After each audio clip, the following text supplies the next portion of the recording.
केदारनाथ के बारे में तो सभी ने सुना होगा और हर किसी के मन में एक न एक बार केदारनाथ जाने की इच्छा जरूर होती है।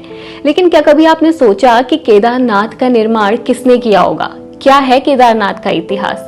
तो चलिए आज मैं आपको केदारनाथ के इतिहास की ओर ले चलती हूँ। माना जाता है कि केदारनाथ धाम का जो इतिहास है वो महाभारत के समय से है। युद्ध खत्म होने के बाद पांडव युद्ध तो जीत गए थे, लेकिन उन पर हजारों हत्याओं का पाप चढ़ गया था।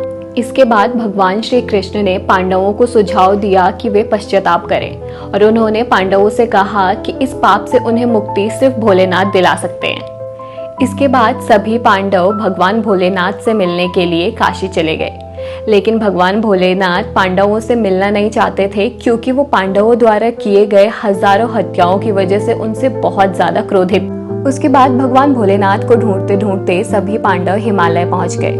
भगवान शिव भी पांडवों से छिपते छिपाते हिमालय में बसे उत्तराखंड के गढ़वाल क्षेत्र में आए थे।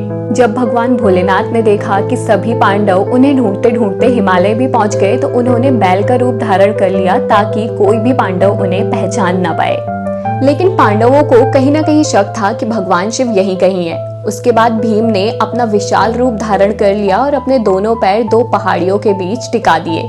भीम का ये विशाल रूप देखकर सभी पशु इधर उधर दौड़ने लगे और एक एक कर भीम के पैर के नीचे से सभी जाने लगे। लेकिन बैल के रूप में महादेव ये देखकर फिर से अंतर्ध्यान होने ही लगे थे कि भीम ने उनकी पीठ को पकड़ लिया और उन्हें वहीं पर रोक लिया। उसके बाद पांडवों की ये भक्ति देखकर भगवान शिव उनसे प्रसन्न हो गए, उन्हें दर्शन दिए और उन्हें सभी पापों से मुक्त कर दिया।